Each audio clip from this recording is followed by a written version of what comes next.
Ya kan, saya sendiri tidak pernah menyangka bahwa Persib di pertengahan musim bisa berada di posisi puncak.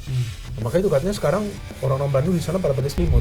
Saya kan fan Arsenal, jadi B for Binder bukan Boboto. Ya kan hit comment. Ya kalau ke saya boleh buka terus. Karena udah banyak yang kirim, nggak apa-apa. DM terus lanjutin. Saya terima saran, kritikan, cacian, makian karena itu resiko saya juga kan. Resiko juga sebagai pemain dan pelatih. Tapi kalau soal Piala AFF tetap itu adalah piala yang penting. Walaupun kita punya potensi untuk bersaing di Asia. Tapi kan kenapa kita harus lepas Piala AFF? Artinya kemungkinan dia sudah tahu bahwa di Indonesia ya Netizen Plus 62 ini salah satu yang terbaik di dunia. Betul. Iya kan? Kan gitu, salah satu yang terbaik. Siapa yang bisa lawan netizen kita?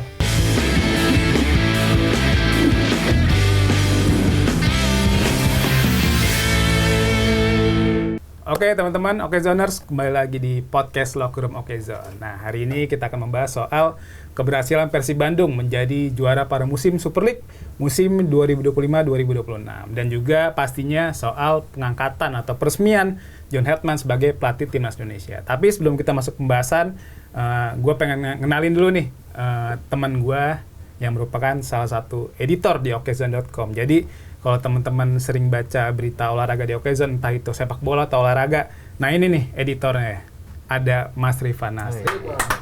Gimana Mas Rifan, apa kabar? Sehat-sehat Mas Ir. Alhamdulillah. Jadi kalau teman-teman sering baca Okezone, nah ini hasil kreator dari Mas Rifan Nasri. Kalau Nah, judul-judul yang lucu-lucu tuh saya biasanya bikin. wis, pokoknya yang viral-viral. Oh iya. Nah, selain Mas Rifan juga kita sudah ditemani oleh salah satu pengamat sepak bola alias pandit yang juga sangat ternama di Indonesia. Jadi kalau di kolom komentar di Okezone tuh, kalau di podcast Locker Room banyak yang bilang undang Bung Binder dong. Nah, makanya hari ini kita datangin Bung Binder. Bung Binder sing. Siap. Gimana kabarnya Bung Binder? Baik.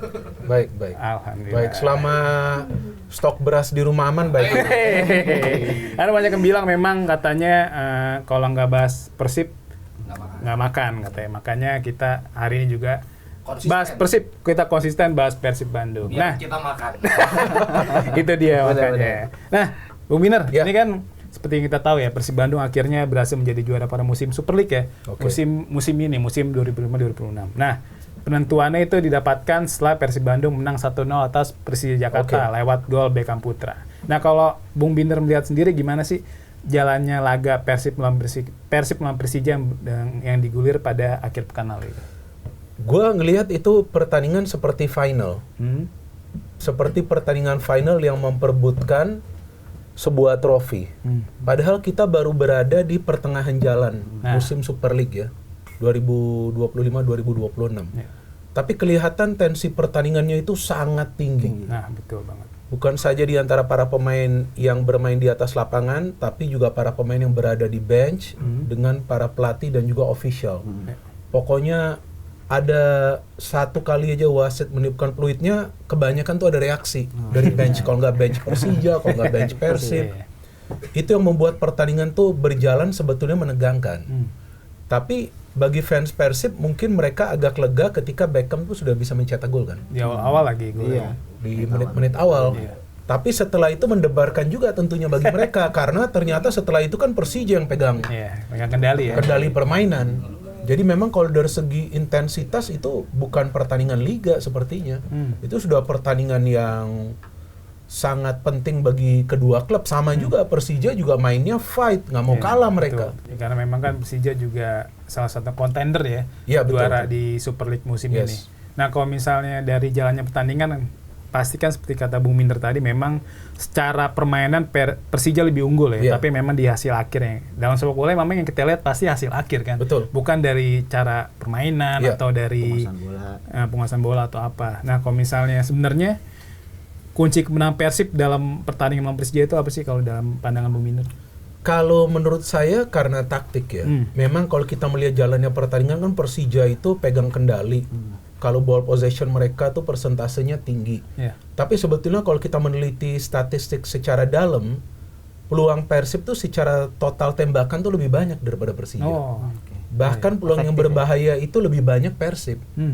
Dan memang inilah cara Persib main dalam 2 musim sebelumnya bersama Boyan Hodak yang membuat mereka back-to-back champion. Jadi Persib memang kalau gue melihat sejak dilatih oleh Boyan Hodak gak perlu main cantik.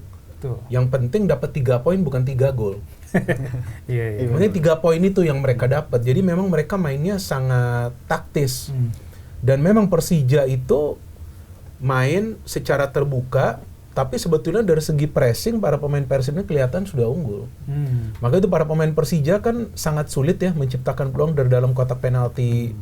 Pertahanan Persib itu kan sulit ya. Bahkan yang mereka dapat peluang yang berbahaya 3 kali itu kan 1 memang umpan terobosan Maxwell, kemudian 2 dari set piece itu, yang dari Alano yang double save Teja, dan 1 dari luar kotak penalti. Dengan yang kena tiang itu ya? Ya, yang kena tiang, yang dari si Alano. Jadi memang kalau secara taktikal Boyan Hodak unggul, tapi kan memang kalau kita sebagai penonton melihat, wah Persija nih yang seharusnya layak menang ya, yang dilihat kan hasil akhirnya. Iya kan? Betul. Seperti MU, kalau Brighton kan. Nah ini contoh saja, MU kalau Brighton, MU mainnya kan bagus daripada Brighton, tapi kalah dia 1-2. Setelah itu yang orang ingat bukan hasilnya, tapi Ruben Amorim yang sebelumnya dipecat. Kenapa dipecat kan gitu kan? Dan lagi bagus-bagusnya gitu. Nah iya, padahal lagi peringkat nomor 6. Nah itu, maka itu. Tapi kan kalau Boyan Hodak ini kan udah kelihatan konsisten dengan taktiknya.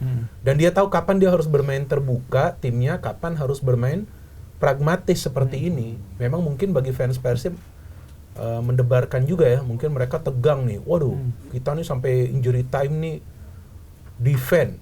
Tapi kan pada akhirnya mereka bisa menang, dan ini sering berhasil taktik dari Boyan Hodak walaupun beresiko. Dan Mario Souza tuh pun komentarin kan taktik dengan Persib, dia kecewa lah kayak pertandingannya tuh kurang menyenangkan kata dia gitu. Oke.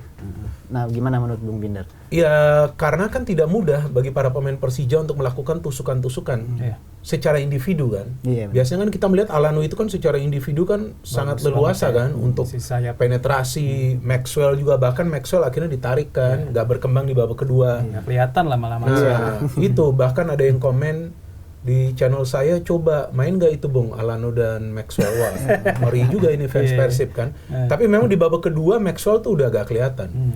Alano di babak kedua hanya itu satu umpan yang dia bisa kasih dari free kick.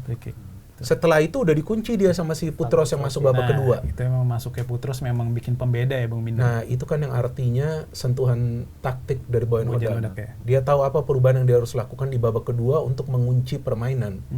Dia tahu Alano nih memang bersama Dewangga press terus, tapi Alano beberapa kali bisa lewat. Waktu dia masukin Putros, open play Alano udah gak bisa lewat. Nah, dimatiin ya. Nah, maka itu bedanya pengamat dan pelatih seperti itu. Pengamat kan saya cuma bisa ngomong, pelatih action.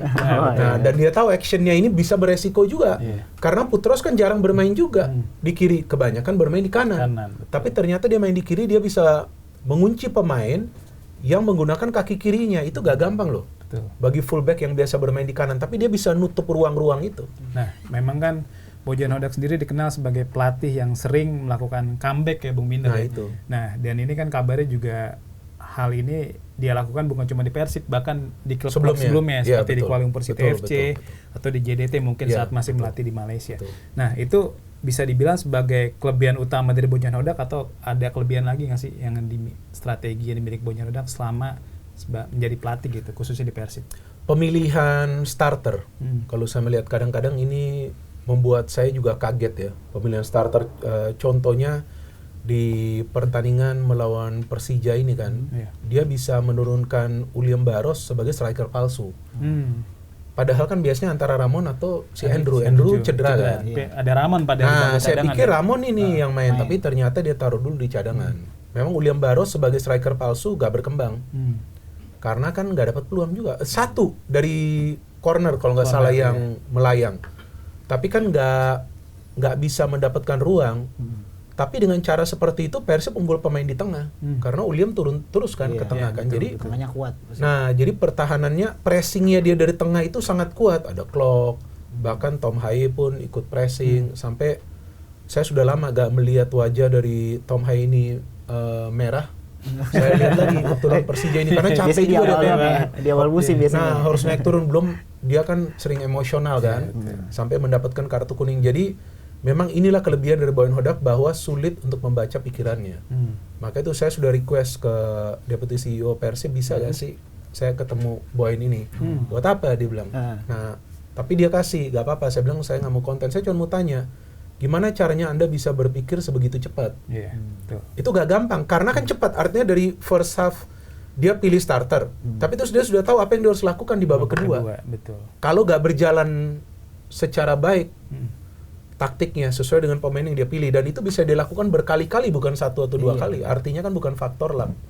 Nah, hal ini yang mengunggulkan Boyan Hodak, sehingga memang ya kalau saat ini kalau kita melihat Persib dengan begitu banyak pemain baru, kita nggak boleh lupa juga belasan pemain baru kan, yang key players itu yang dalam 2 musim terakhir bahwa mereka juara kan, itu kan dilepas semua. Lepas semua, betul.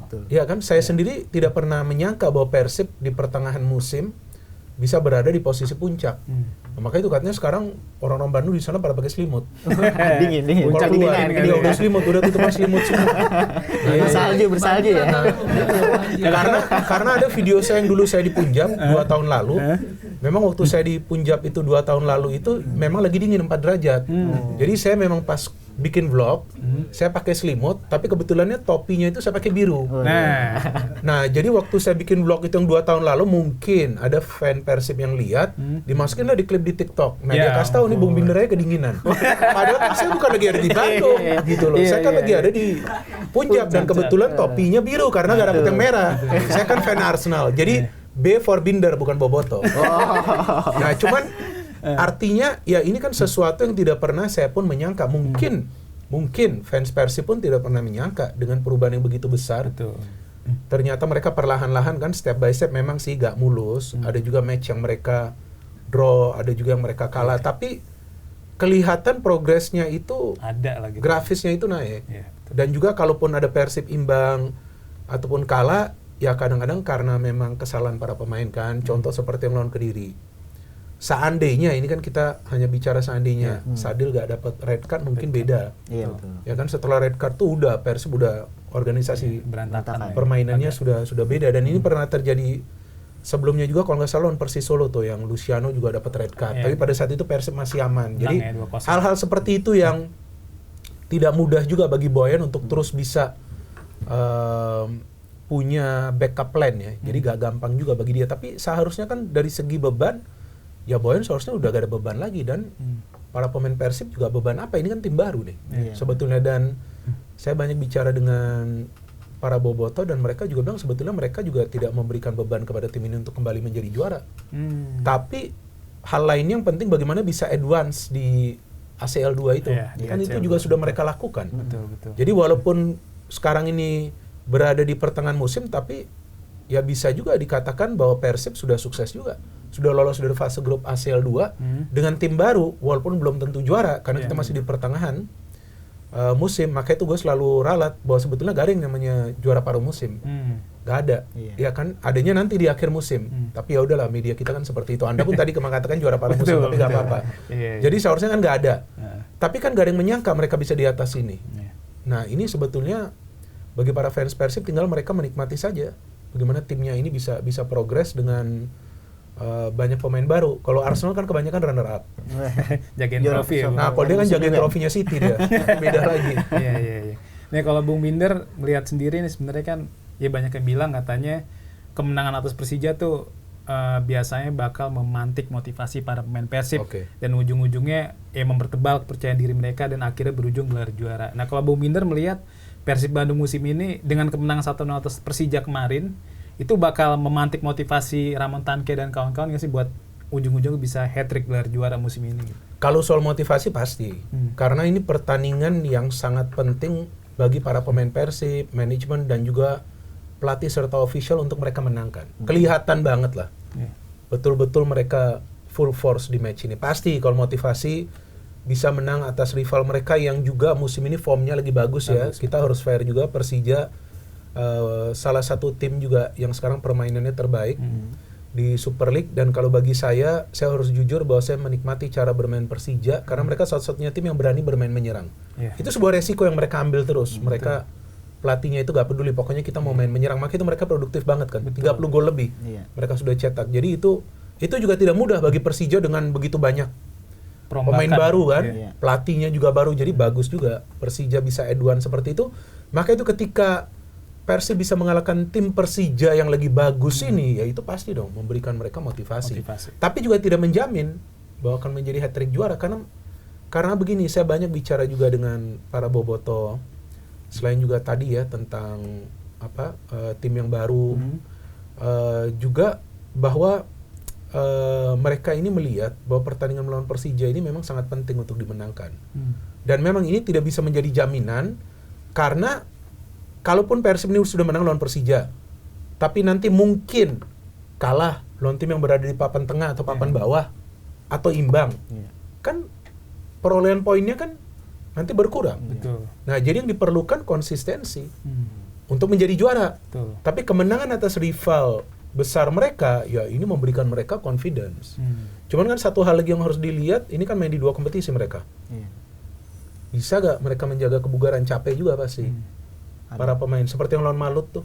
Iya, kelihatan ya. Kelihatan kan, Capeknya. mereka kurang istirahat kan. Iya, Meskipun bukan itulah satu-satunya faktor, ada faktor lain juga secara permainan, tapi kelihatan karena mereka kelelahan, recovery time-nya singkat sampai ke Malut juga pas H-1 kalau nggak salah, dan ternyata mereka kalah kan. Betul. Kembali lagi ke pergantian pemain yang tadi tuh. Nah, berarti ada faktor dari skuad Persib yang emang bagus, maksudnya jadi Bojan tuh bisa nentuin apapun, dia bisa ngeracik apapun karena skuadnya tuh udah bagus. Menurut Bung Minder apakah itu termasuk? Kalau soal kedalaman skuad, memang Persib punya skuad yang dalam, tapi sebetulnya dari segi kualitas kan belum ini ya. Oh, belum. Belum seimbang juga, karena ada beberapa match ketika key player seperti Maklok tidak main, kemudian William Barros pernah tidak dimainkan 1 kali itu sebagai starter. Beda permainan Persib. Ketika juga Barba ya, yang dirumorkan akan, dan saya pikir ya kayaknya memang dia akan meninggalkan Persib ya. Dia gak main kan, kelihatan defense-nya tuh mudah dipenetrasi. Jadi kedalaman squad ada karena ada banyak pilihan, tapi kalau dari segi level kualitas pemain masih ada sedikit perbedaan gitu. Bahkan antara Andrew Jung dengan Ramon pun ada juga perbedaan kan. Ketika kadang-kadang Andrew Jung yang dimainkan dari awal dia sulit dapat peluang. Tapi sebaliknya sama juga bagi Ramon, ketika dimainkan dari awal banyak peluang tapi sulit mencetak gol. Jadi ya ini suatu hal yang wajar. Menurut saya dengan Boyan juga sambil belajar apa nih kira-kira yang perlu dia lakukan. Apalagi sekarang transfer window sudah dibuka kan. Betul. Pasti akan ada penambahan pemain lagi. Makanya kita langsung masuk ke bursa transfer ya Bung Minder. Karena kan seperti kata Bung Minder tadi, Federico Barba kan. Barba sendiri kan menjadi sekarang lagi banyak dibahas kalau bahkan dengan Persib ya. Kalau media-media Italia tuh bilang dia diincar Pescara, terus juga ada beberapa klub Italia juga. Sebenarnya kalau Bung Minder lihat sendiri, faktor penyebab Barba ingin hengkang ini apakah karena faktor keluarga atau memang ada tawaran bagus dari Italia ini? Karena kan sebenarnya dalam sejarahnya ada banyak pemain bintang ya yang cuma beberapa bulan gitu main di Persib kan. Salah satunya sebelumnya ada Stefano Beltrame juga kan. Terus juga ada kayak Suchau Nutnum juga. Terus juga ada yang pasti paling ternama pasti Christian Bekamenga ya kan. Bekamenga dulu sempat bersinar di era Arcan Luri saat itu pelatihnya Lampu, tapi di pertengahan musim dia pindah karena kan salah satu penyebabnya karena rekannya itu yang asal Kamerun Nyek Nyobe dipinjamkan ke Persela. Kalau Bung Minder lihat sendiri apa sih penyebabnya Federico Barba akhirnya ya kemungkinan ya cabut lah dari Persib? Kalau feeling saya dia gak betah di Indonesia sih. Kalau feeling saya ya, karena kan dia sebetulnya kan sudah dikasih ban kapten juga. Secara permainan pun kan dia oke gitu. Bagus banget ya. Tapi juga yang saya tahu sebelumnya dia sempat juga sakit ya, kalau nggak salah. Iya betul. Ya benar kan. Pulang ke Italia ya. Itu saya nggak tahu pulang ke Italia atau enggak, tapi sempat sakit dia. Nah sempat sakit, mungkin dia merasa kangen dengan keluarganya kan. Jadi kalau menurut saya sih ini bukan persoalan teknis tapi non teknis, yaitu memang dia tidak betah. Jadi dia ingin kembali ke keluarganya. Nah terkait dengan offer dari klub lain. Nah ini yang saya nggak tahu apakah klub lain itu offernya lebih dulu sebelum Barba memutuskan akan pulang atau apa setelah dia memutuskan itu juga kan kita nggak tahu kan karena kan tiba-tiba ini rumor keluar yang sepertinya akan menjadi kenyataan karena Barba juga melawan Persija hanya diberikan 2 menit 3 menit itu pun kelihatan lah kayak nggak lari bukan nggak lari nggak fight seperti biasanya lah jadi kalau pemain memang sudah tidak merasa betah, ya gimana mau ditahan lagi? Ya kan artinya kan secara psikologi nanti dia gak akan siap. Ini musim yang panjang kan dan Liga Indonesia kan salah satu liga terbaik di dunia. Iya dong, gak bisa diprediksi hasilnya. Susah, Persi Kediri formnya lagi biasa-biasa saja bisa menahan Persib. Persija formnya tuh lagi menang, Semen Padang bisa kalahin. Betul. Ada banyak faktor yang bisa mempersulit sebuah tim untuk bisa mempertahankan konsistensi. Maka itu gak gampang juga memprediksi siapa yang akan menjadi juara. Betul. Nah, kalau misalnya nanti benar-benar Barba pindah, kalau menurut Bung Minder, apa yang dilakukan oleh manajemen dan juga Bojan Hodak? Apakah akan memaksimalkan skuad yang ada saat ini dengan deretan pemain belakang seperti Julius Caesar, Patricio Maticardi, atau ya ada Amrah juga ya, atau mendatangkan pemain baru? Karena kan sempat ada rumor nih, tapi rumor ya Bung Minder, kita juga belum tahu. Kan sempat ngincer katanya ada namanya Andrea Tirtiello, back Evertus Etenela, terus juga ada Gabriel Avila, backnya Ajax Amsterdam. Terus juga ada Abel Rodriguez nih yang sekarang main di Liga India, kebetulan Liga India yang baru main lagi nanti di Februari ya. Jadi katanya ada kemungkinan Abel Rodriguez bakal comeback ke Indonesia atau lebih tepatnya ke Persib. Kalau Bung Minder ngeliatnya kayak gimana? Kalau menurut saya seharusnya cari pemain baru ya.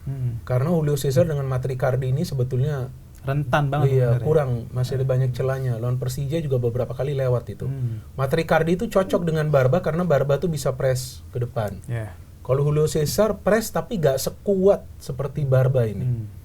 Jadi agak berat kalau Maticardi dan Julio Cesar saja yang diharapkan, dan pelapisnya seperti Dewangga yang bisa bermain di center back atau juga Hamra. Kita gak tahu juga Hamra apakah akan dipinjamkan atau enggak.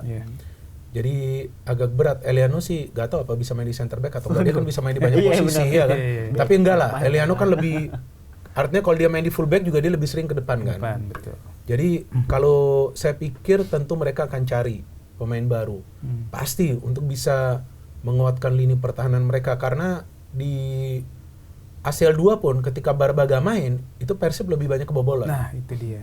Lawan Selangor tinggalan 2 gol lebih dulu. Nah, itu terus lawan Lion City kalah. Lawan City kalah di Singapura. Baru main menit akhir kalau nggak salah. Dia jadi harus main dari starter, harus punya pemain yang kuat main dari starter itu. Betul. Kalau masuk sebagai pemain pengganti kan agak beda ya. Jadi kalau feeling saya pasti mereka akan incar. Apalagi kalau memang Barba keluar kan ada slot itu. Available kan. Dan Persib kan nggak mungkin meminjamkan Barba. Udah dibayar kan, pasti dijual kan. Kalau memang mau dilepas kan. Kontraknya berapa tahun sih Bung Bintar? Kontraknya seingat saya ya, kalau saya salah silakan boleh koreksi viewers. Kalau nggak salah 1 tahun dengan opsi perpanjangan 1 tahun. Nah, kalau nggak salah itu. Tapi kan sekarang nih berapa? 4-5 bulan mungkin 5 bulan. Jadi artinya pasti Persib akan jual. Nah dari penjualan itu ya mereka kan bisa beli pemain. Ya apalagi kan sebenarnya ada 2 slot kosong sebenarnya Bung Bintar. William. Ada William Marsilio yang kemarin baru gabung klub Liga 2 Korea Selatan kalau nggak salah ya. Nah, jadi memang ya Persib Bandung memang harus datengin back baru mungkin Bung Bintar, karena kan ya seperti kata Bung Bintar tadi, karena Persib nggak cuma main di Indonesia, tapi juga di Asia kan. Karena kan di bulan tanggal 11-18 Persib bakal main kandang dan tandang lawan Ratchaburi. Betul. Nah, kalau misalnya apa ya, Barba pergi, terus juga Persib wajib datengin pemain baru gitu kan. Selain di posisi belakang nih, di posisi Barba, sebenarnya Persib butuh tambahan di posisi apa lagi sih Bung Bintar? Kalau menurut saya tengah harus. Karena kalau seandainya Klok atau Haye salah satu itu gak fit ya kan. Nah kayaknya nggak ada pemain yang seperti mereka deh. Luciano aja palingan sisa, atau Eliano.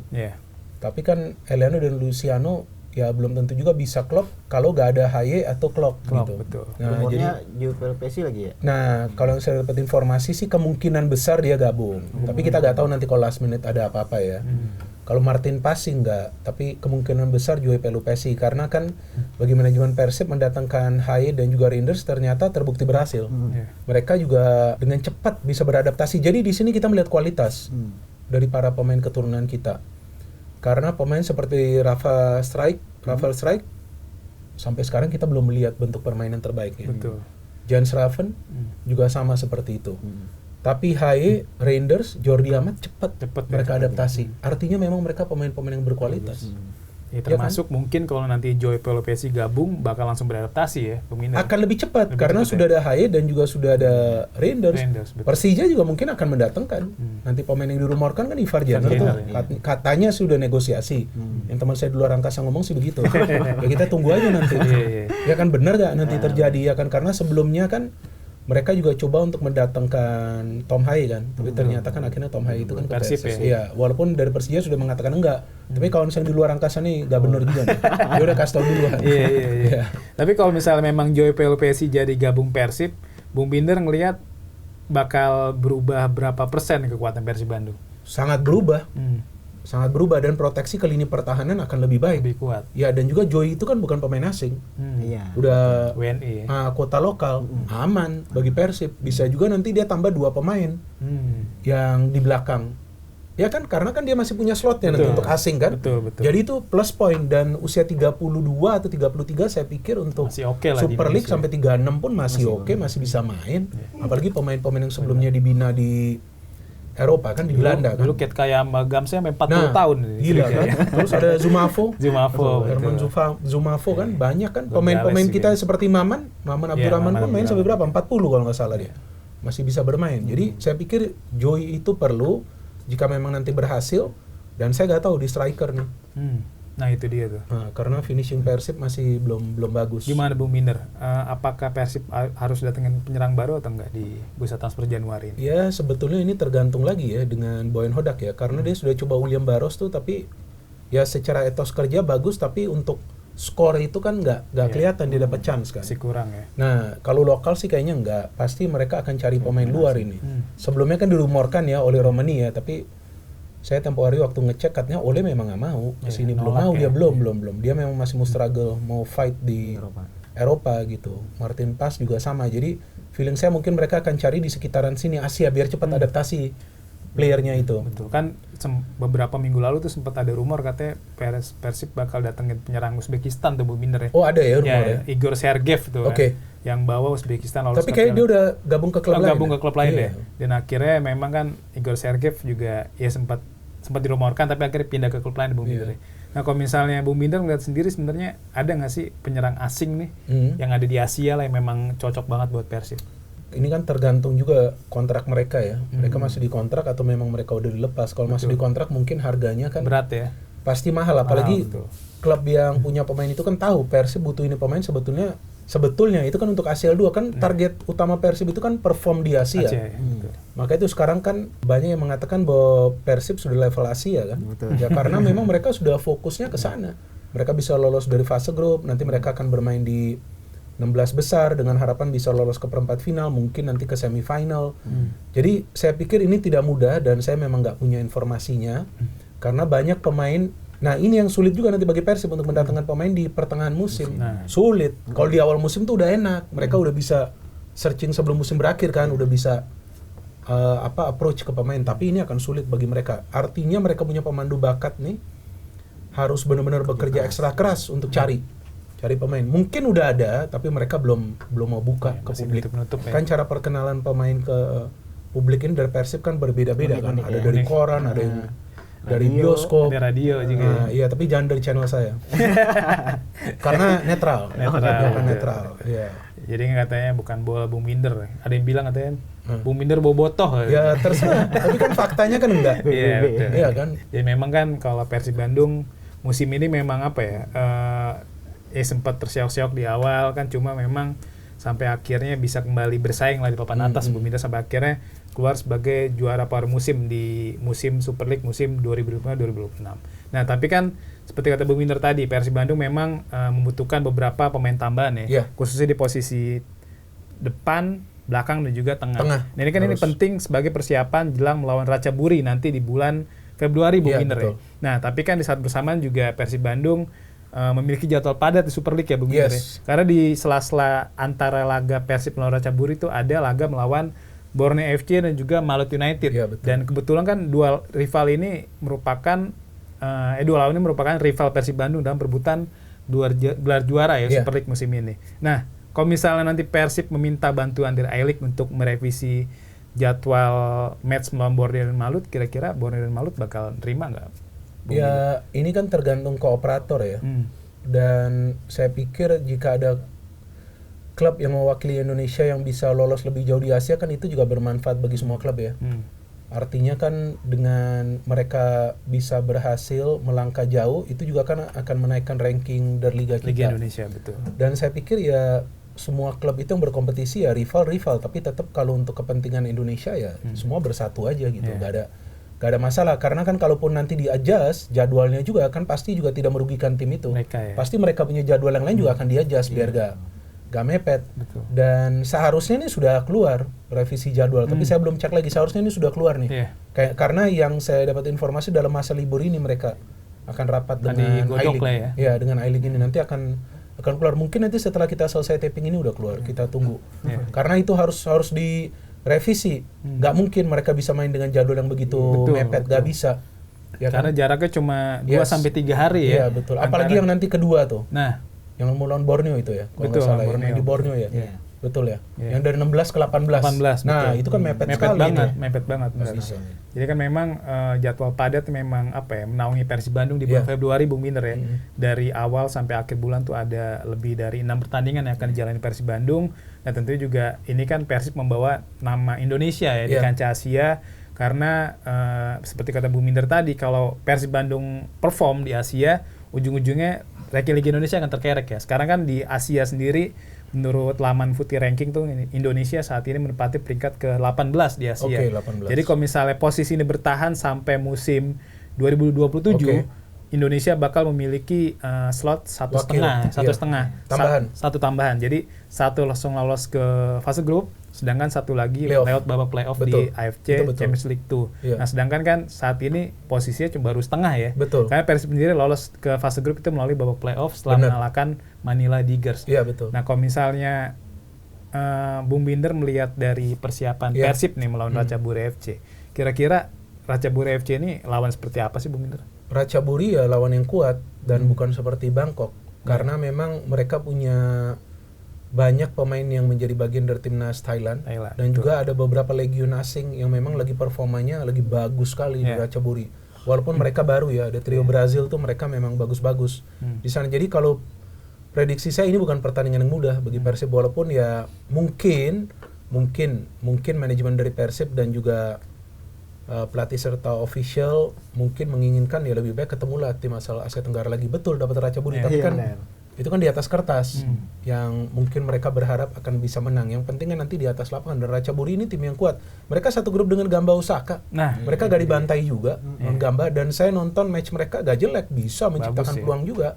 Ya Gamba unggul, tapi mereka juga bukan artinya diserang terus-menerus, enggak, masih bisa kasih perlawanan, jadi gak bisa dianggap remeh.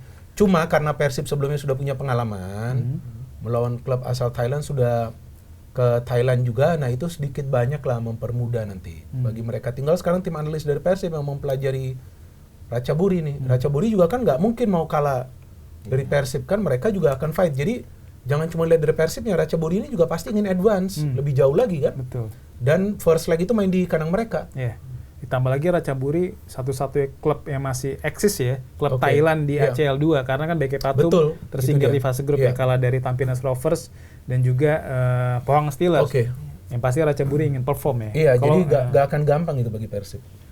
Kalau Bung Binder ngeliat sendiri, ada pemain yang patut diwaspadai Persib nggak sih dari skuad Ratchaburi musim ini? Sebetulnya ada tuh pemain Brazilnya. Kalau nggak salah Danielson. Danielson. Striker. Itu bahaya sekali dan dia memang lagi produktif tuh. Nah ini problem bagi Persib, mereka harus punya predator.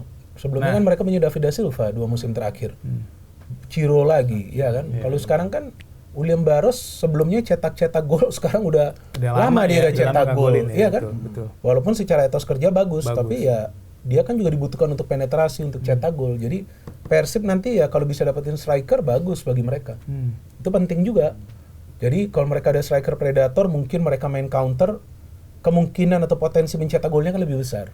Persib juga punya kekuatan lain kan, yaitu Boboto. Apakah Boboto mempunyai peranan besar terhadap nantinya melawan Ratchaburi? Pasti waktu main di kandang Persib.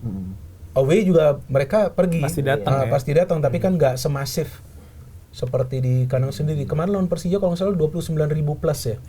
Lebih dikit kan. Wow, luar biasa itu kan. Dan itu sebetulnya kan belum bisa full kan.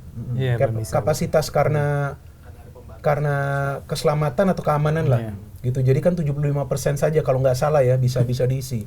Ntar kalau Ratchaburi dibuka semua kali ya. Ya nggak tahu, mungkin diminta dipercepat nih, ya kan? 35.000, wah goyang itu. Langsung itu kaki para pemain Ratchaburi mungkin udah gemetar semua. Kelihatan kok Bangkok begitu. Bangkok United nggak bisa main, para pemainnya kan mereka belum atau jarang merasakan atmosfer seperti itu. Betul. Ya kalau 30.000 ada, tapi ini kan 30.000-nya teriak semua. Nah, Ya kan, pusing juga para pemain tim lawan kan. Dan bagi para pemain Persib mereka sudah terbiasa. Itu salah satu faktor, bukan faktor utama. Artinya dengan demikian, dengan boboto yang masif, yaitu memberikan semangat tambahan dan keyakinan bagi para pemain bahwa mereka main di kandang sendiri ini aman, safe. Ayo kita harus menang ini lawan tim lawan. Dan itu yang membuat Persib di Liga satu-satunya tim yang di kandang selalu menang, 100% rekor. Di ACL 2 belum kalah di kandang sendiri. betul. Nah itu kan bukan rekor yang mudah. Susah ya. Iya, musim lalu kan mereka gak stabil seperti ini. ya, betul. Dan sekarang dengan jumlah boboto yang banyak, belum lagi jumlah boboto yang di sosial media. Betul kan? Itu juga sedikit banyak kan Iya, iya. membantu juga, iya kan? Karena kan boboto ini kan bukan dikenal saja dengan apresiasi yang mereka berikan, tapi kritikan-kritikan itu mereka sangat tajam memberikan kritikan. Iya. Ya, kalau Itu luar biasa. Buka akun Racaburi isinya orang boboto Udah? juga. Oh, Udah. Anda juga udah? lihat. Anda udah komen juga? Udah lihat. Oh enggak. Oh, enggak. Ngeliatin aja. Oke. Udah ada? Udah ada. Nah, iya. Kalau lagi sesi latihan tiba-tiba ada Persib apa gitu. Nah itu, iya. Jadi Udah ngomongin Boboto nih, Boboto kan di putaran pertama ini tercatat sebagai supporter terbanyak ke oh begitu ya. stadion kalau Oke. kalau ada- Secara total ya. secara total satu Oke. setengah musim. Setengah ini. musim, oke. Nah, terus juga dilihat dari pertandingan lawan Persija kemarin lumayan kondusif, bahkan Bang Ferry juga ada di sana katanya. Iya. Dan hitungannya ini bisa dikatakan Boboto udah naik kelas belum sebagai supporter? Saya harapkan akan tetap seperti ini. Ini kita harus lihat secara long term, ya kan. Tapi yang saya lihat bahwa sekarang dengan manajemen sudah sangat dekat. Ini sangat penting juga bagi manajemen. Dengan para pemain juga mereka apresiasi ya, karena back to back itu gak gampang. Betul. Dan saya pikir back to back itu juga ada peran dari Boboto yang sangat kritis. Karena kesulitan Persib itu menjadi juara setelah tahun 2014 ya kalau nggak 14 salah ya. ya. Nah itu. Gimana? ISL. Jadi memang, tapi ya kita harus lihatnya long termnya itu seperti apa, dan nggak ada yang nyalain Flair juga setelah pertandingan lawan Persija. Ada katanya di luar stadion waktu udah selesai. Waktu ACL 2 itu mereka nyalain Flair karena mereka nggak tahu aturannya juga. Ternyata kalau di Asia itu katanya, saya juga baru tahu itu setelah semua selesai baru boleh. Ya siapa yang mau nyalain Flair kalau semua udah betul. selesai. Kan gitu. Pemain artinya semua nih bis pemain udah keluar baru. Yes, mau ngapain di sana udah sepi ya kan? Iya. Nah, jadi ini sudah hal yang sangat positif yang sebetulnya juga dilakukan oleh supporter-supporter lain yang sudah mulai sangat tertib gitu loh. Ya kan, kita harus fair memberikan penilaian kita. Jadi ini saya harapkan semua supporter itu tertib. Kalau mau kritik, ya jangan kritik dengan memasuki lapangan. Kritik itu sekarang ada sarana dari sosial media, tapi juga kritikan jangan maki atau hina pemain atau pelatih, itu bukan kritikan. Itu artinya kan hate comment. Ya, kalau ke saya boleh buka terus. Karena udah banyak yang kirim, nggak apa-apa. DM terus, lanjutin. Saya terima saran, kritikan, cacian, makian, karena itu resiko saya juga kan. Resiko juga sebagai pemain dan pelatih. Tapi janganlah. Jangan hate speech, jangan, karena itu bisa mengganggu mental mereka ketika bertanding. Kalau saya kan pengamat hanya ngomong, apa yang keganggu mental saya ya? Nah itu istilahnya. Tapi kalau mereka kan bisa keganggu kan, ditekan, diteror, mau main kan udah susah. Jadi saya harapkan sekarang yang supporter ini lagi tertib, ya kan bagus nih. Bagus. Ya kan, Bonek, Jakmania, ya kan, Boboto. Ada juga yang supporter Solo, apa semua ini kan lagi enak-enak nih, walaupun timnya lagi di bawah ya. Persis ya, mereka protes ya gak apa-apa. Dan koreo di stadion juga keren-keren sekarang. Ya keren, ini yang kita harapkan. Maka itu yang saya mengatakan juga di platform lain, bahwa siapa yang gak bahas Liga Indonesia sekarang, ya kan, bukan cuma Persib, Liga Indonesia juga banyak yang sekarang lagi bahas. Ya kan, yang dulu tuh bahasnya Liga luar. Sekarang algoritma Liga luar itu, ini kalau menurut saya, lagi-lagi koreksi saya kalau saya salah, ya kan. Jadi algoritma Liga luar tuh lagi menurun. Turun ya. Di sosmed. Iya kan, Amorim dipecat 1-2 hari. Iya, hilang aja. Terus Xabi Alonso dipecat 1-2 hari. Udah. Ya kan, Persib menang sampai hari ini. Gitu istilahnya. Ya kan, Persija ulang tahun yang ini benar nih, Persija ulang tahun lawan PSM terus betul. 5-6 hari, panjang, bahkan sampai 10 hari. Itu, jadi sekarang lagi naik algoritmanya. Ya kan banyak yang saya kenal yang tempo hari ngomong nggak bener nih Liga Indonesia ngomong juga. Tapi nggak apa-apa. Lebih rame lebih baik. Ya kan stok beras kita semua terjaga. Gitu nggak masalah. Benar, itu kan lebih banyak yang lebih ngomong. banyak. Benar kan itu fakta. Benar.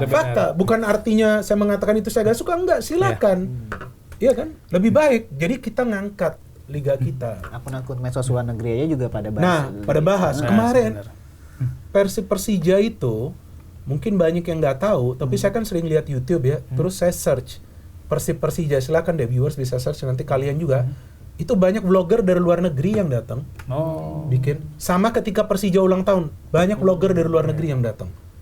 Benar. Ketika Persebaya main lawan Persija ya. Ada ya? Udah main. Udah main. Lupa. Yang menang 1-0. Nah, itu ada juga vlogger dari luar negeri datang ke Persebaya Bali. Datang. Jadi kalau vlogger dari luar negeri bisa datang untuk liga, bukan untuk timnas seperti sebelumnya, artinya apa? Mereka datang tertarik untuk melihat Liga Indonesia. Benar. Ya kan, dengan juga sekarang banyak pemain-pemain keturunan kita yang membela timnas bermain di Indonesia. Liga kita, jadi ngangkat. Ya kan? Walaupun kalau kita bicarain wasit sampai kiamat pun nggak habis. Tapi nggak apa-apa, itu bagian dari game. Itu bagian dari kontroversi. Ya kan? Dan kita harapkan sekarang dengan VAR sudah lebih baik kan daripada dulu yang saya siaran mulai tahun 2007 udah beda. Dulu saya masih ingat injury time, pokoknya kalau nggak sampai ini tim cetak gol jalan terus. Pernah tuh ada satu match, nggak perlu saya ngomong lah. 13 menit atau 14 menit gol selesai. Ada. Silakan nanti kalau ada yang marah. Memang cuman saya udah gak inget lah. Apa itu pernah? Ada juga yang kayak apa? Oh tiba-tiba ya beda lah dulu. Tapi sekarang sejak beberapa tahun terakhir ini, apalagi sejak sudah masuknya ke era Liga 1, mulai 2017 udah beda. Jauh lebih baik. Jauh lebih baik kalau menurut saya. Naik kelas ya liganya juga. Benar. Ya. Itu berarti kan nunjukin kalau Liga Indonesia memang sudah naik kelas, Bung Minder. Iya, jauh. Dan seperti kata Bung Minder tadi kan Liga Indonesia sudah mulai sudah mulai menjadi magnet ya, atau ditarik sebagai bagi pemain diaspora untuk melanjutkan karir di Indonesia ya kan. Seperti di awal musim ada Tom Haye, ada Eliano, terus juga ada Rafael Strijk, ada Jens Raven, dan mungkin Joey Pelopesi kan. Nah kan sempat ada rumor juga Martin Pas, dan Bung Binder sih kalau dari informasi yang didapat Bung Binder mungkin Martin Pas belum saatnya belum saatnya ke Persib Bandung. Nah kalau sebenarnya di posisi penjaga gawang ini kan Persib sekarang punya Teja Pakualam, ada Adam Bersibek dan juga Fitra Maulana ya. Tapi uniknya kan ketika Teja berhalangan saat Persib lawan Borneo, yang main bukan Adam, tapi yang main malah Fitra Maulana. Nah itu kan berarti nunjukin kalau sebenarnya ada masalah nih di Adam Bersibek. Nah kalau Bung Binder lihat sendiri sebenarnya Persib akan datengin kiper baru nggak sih di bursa transfer Januari ini? Ya kalau yang saya dapat informasi, ya memang mereka lagi cari kiper baru. Kiper asing Bung Binder? Kemungkinannya ke sana karena bukan karena Adam ini saya juga agak bingung kenapa gak main, tapi saya terus udah ngecek dari sumber saya ya, bukan dari orang Persib. Memang secara statistik masih belum meyakinkan Boyan Hodak ya untuk diturunkan. Maka itu pada saat itu yang dipilih adalah Fitra, bukan Adam. Betul. Dan itu saya dapat informasi juga ketika saya podcast dengan Kang Tobias ya, yang ketua Viking ya.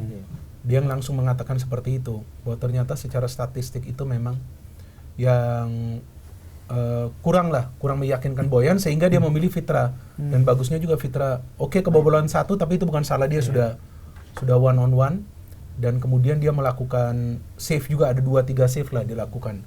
Tapi kan sangat beresiko kan kalau seandainya nih Teja mana tahu nanti ada kena sanksi ya, atau artinya absen karena cedera atau 2 kartu kuning atau akumulasi kartu kuning atau kartu merah, kan kita gak akan pernah tahu kan. Nah, apakah Fitra long term bisa gak? Karena masih sangat muda kan, jadi itu sangat beresiko. Apalagi apakah Adam nanti akan dipercaya atau tidak? Karena lawan Persija dia kan warming up juga, tapi nggak dimainin juga dia kan. Tetap Teja, dan Teja memang lagi top, lagi on fire. Nah, dia udah berapa clean sheet tuh? 9 ya. Nah, bicara clean sheet dan Teja Pakualam ini sebenarnya Teja layak dipanggil ke timnas nggak sih Bung Minder? Karena kebetulan ada pelatih baru nih di timnas Indonesia. Agak berat juga ya, karena kan yang udah pasti diisi pertama Martin Pas, kedua Emil, ketiga Nadio. Ya. Jadi ini tergantung lagi dengan pelatih baru nanti.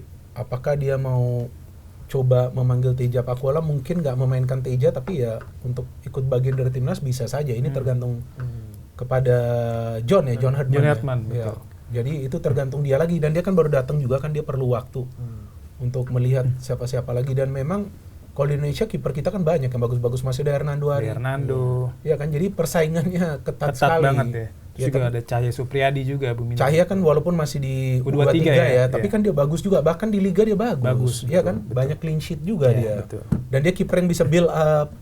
Cahya dan sebelumnya dipercaya. Teja Pakualam kurang ya. Nah itu build up-nya dia kurang. Kekurangannya di situ, Bung Minder, Itu ya. kekurangan dia. Tapi kan masih bisa dia belajar. Benar. Kenapa enggak? Masih bisa. Kalau dulu kan memang kiper kan nggak perlu build up. Saya itu ada bicara dengan salah satu mantan pemain timnas yang kiper. Memang dulu kita nggak perlu, walaupun dulu kita sudah belajar cara build up seperti apa. Saya dikasih tahu. Iya. Tapi ya sekarang itu memang di era sepak bola modern kan banyak perubahan. Iya. Harus bisa build up. Sekarang jangan kan build up, orang pakai throw-in juga untuk menciptakan peluang mencetak gol. Iya, Dulu benar, banyak yang kritik kan Arhan. Sekarang di Inggris banyak yang pakai itu. Benar-benar. Ya, Iya. bahkan beberapa klub Liga Inggris seperti Arsenal Iya, kan iya. mengandalkan set piece ya. Betul. Untuk mencari gol. Nah, ini bicara tadi sudah kita bahas soal timnas Indonesia. Nah, kebetulan nih kan kemarin di hari Selasa ya 13 Januari 2026 PSSI resmi memperkenalkan John Herdman sebagai pelatih baru timnas Indonesia. Ini kan pelatih asal Inggris ini kabarnya dikontrak selama 2 tahun Bung Binder ya, dengan opsi perpanjangan 2 tahun. Nah, di sesi preskon nih uniknya John Herdman kayak langsung mengumbar keyakinan. Dia bilang tuh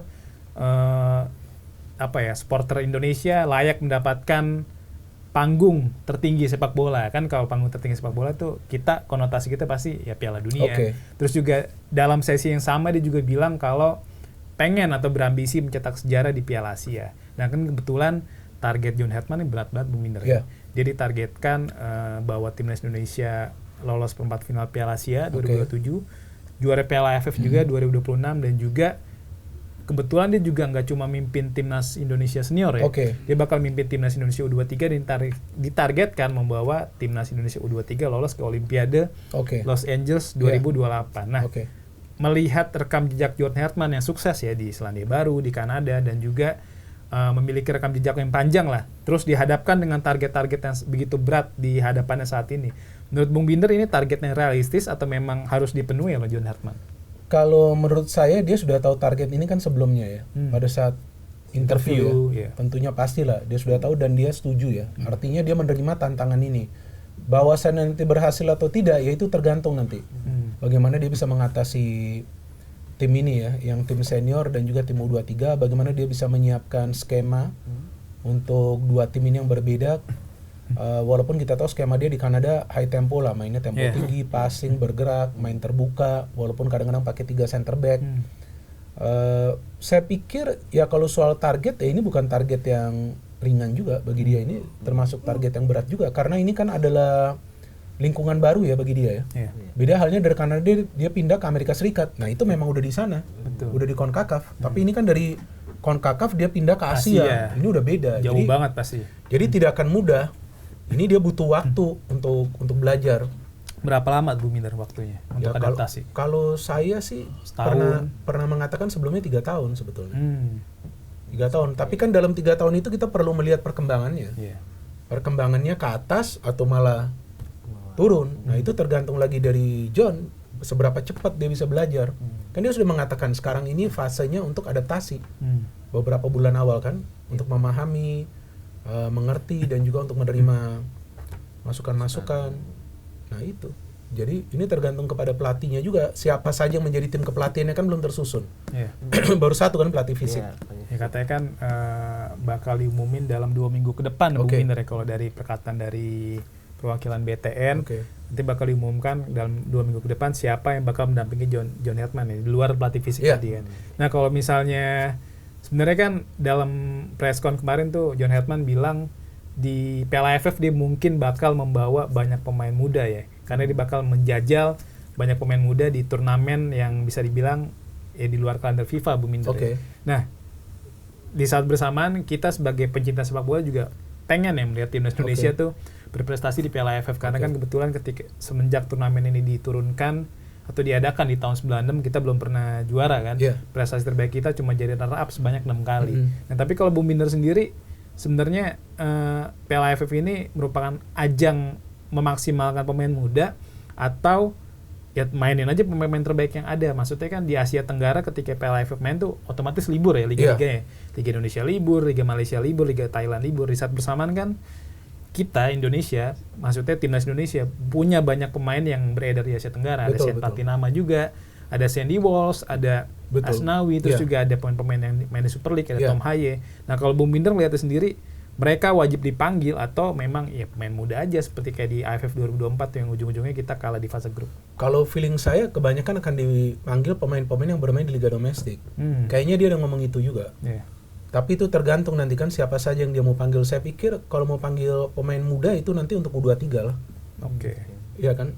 Dan ini tergantung lagi nanti antara John dengan PSSI, mereka pilihnya seperti apa. Tapi kalau feeling saya kemungkinan akan ada gabungan pemain muda, pemain senior, tapi yang bermain di liga lokal. Karena itu kan kalendernya berdekatan dengan Liga Eropa yang akan dimulai. Betul. Nah pada saat itu tim-tim di Liga Eropa itu sudah mulai yang namanya pre-season. Pasti pemain kan harus gabung ke sana. Kecuali nanti dikasih izin sama klubnya. Tapi kalau soal Piala AFF tetap itu adalah piala yang penting. Walaupun kita punya potensi untuk bersaing di Asia. Tapi kan kenapa kita harus lepas Piala AFF? Karena Piala AFF itu kan membawa nama negara. Betul. Apa kita mau lihat Indonesia dibantai di Piala AFF? Kan enggak. Itu kan negara kita. Banyak fans yang bilang Indonesia udah level Asia gitu. Udah nggak main Asia Tenggara lagi gitu. Kalau Indonesia sudah level Asia berarti Indonesia sudah harus masuk ke Piala Asia terus dan lolos terus dari fase grup. Kan kenyataannya baru sekali kita lolos. Betul. Itu bukan berarti sudah level Asia, enggak juga kan. Tapi sudah mulai masuk ke persaingan di level Asia karena sekarang 2 kali berturut-turut akan bermain di Asia. Nanti kalau bisa lolos mungkin sampai perempat final, nah itu berarti kan persaingan sudah bisa dimulai di sana. Tapi bukan berarti kita sudah berada di level Asia, tapi memang kita punya potensi untuk bersaing di sana. Kan memang kan kalau kita kalau kita kayak seperti saya meminta Bung Binder untuk menilai hasil racikan John Hetman memang belum ada ya karena baru nanti di bulan Maret baru di FIFA Series.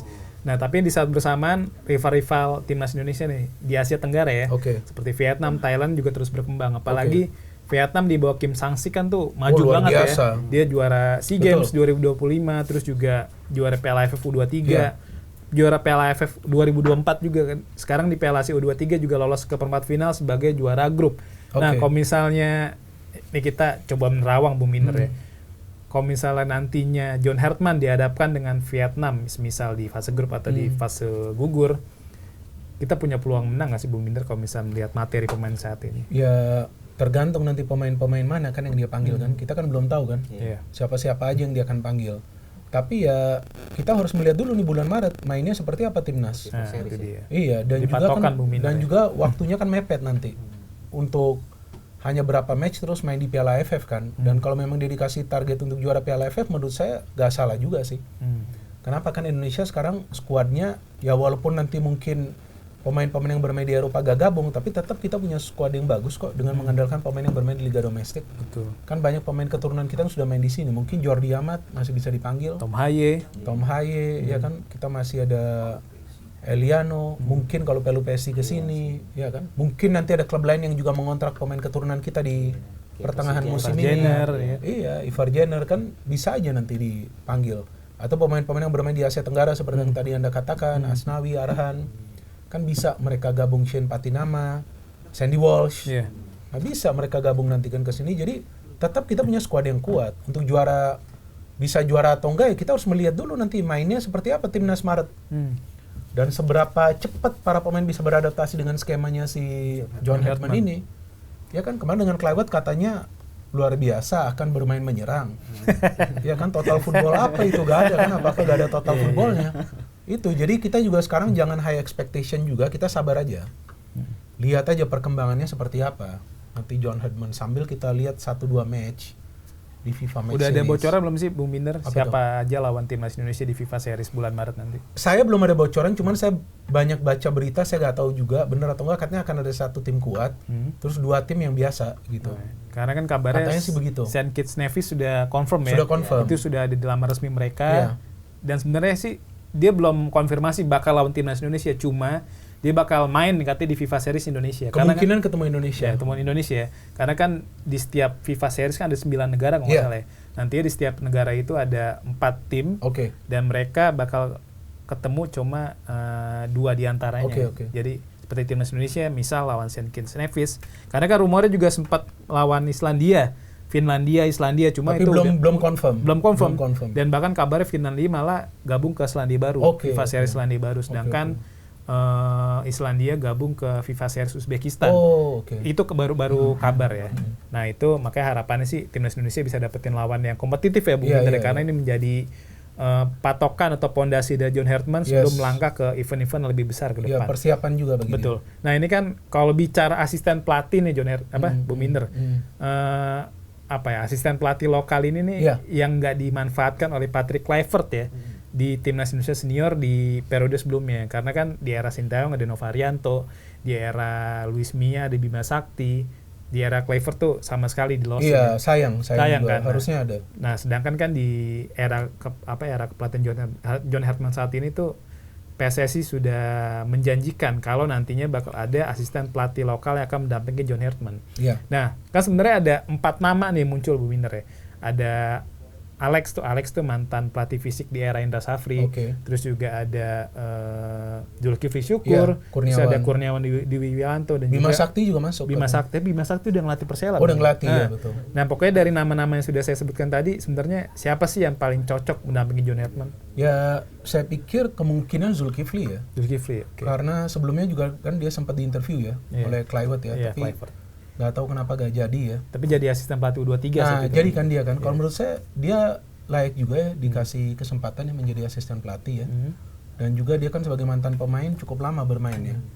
Jadi saya pikir pelatih seperti Zulkifli layak diberikan kesempatan, kecuali nanti ada pilihan lain ya dari PSSI untuk memberikan opsi bagi John Hartman. Dan saya pikir kan bagi John yang penting dia bisa dapat pelatih yang bisa juga nyetel dengan dia ya, yang ide-idenya bisa dia pahami gitu. Contoh seperti Nova kan dengan Sintayong kan dia bisa pahami ide-ide Sintayong dan bisa dia praktekkan dan jalan dan berhasil. Itu aja. Dan terbukti kan benar, dan terbukti memang Novarianto juga sukses di level U17 betul. Bawa timnas Indonesia lolos ke Piala Dunia U17, terus juga sekarang lagi mencoba membangun pondasi di timnas Indonesia U20. Jadi kalau menurut Bung Binder memang Zulkifli Syukur yang kemungkinan ya, atau harapannya mungkin. Kalau harapan saya seperti itu. Kalau Kurniawan gimana Bung Minder? Kurniawan bisa juga, apalagi dia sudah punya pengalaman di Como kan. Nah ini tergantung nanti dari hasil interview assessment dari John Hartman dan pelatih fisiknya itu kan. Karena yang saya tahu itu sebetulnya kuncinya sih di pelatih fisik ini. Pelatih fisik ini untuk meningkatkan performa, menaikkan standar permainan dari timnas. Jadi dia akan mengevaluasi satu persatu pemain. Nah jadi siapapun nanti asisten pelatih bukan saja berkomunikasi dengan John, tapi juga dengan pelatih fisik ini. Pelatih fisik ini luar biasa. Dan dialah yang juga ikut terlibat mulai dari Kanada sampai ke klub. Dan John Hartman percaya banget ke dia. Di tangan kanan lah bisa dibilang. Iya kayak begitu. Dia kuncinya itu sebetulnya di dia itu. Karena dia akan melihat pemain kekurangannya apa, gimana caranya dia bisa meningkatkan performa.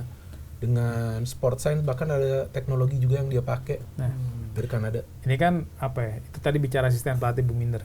Tapi kan di saat bersamaan juga John Hartman bilang tuh di akhir Januari atau di awal Februari dia bakal terbang ke Eropa untuk memantau pemain-pemain diaspora ya seperti Jai Ijes. Tapi di saat bersamaan dia juga membuka peluang untuk mendatangkan pemain naturalisasi tambahan gitu.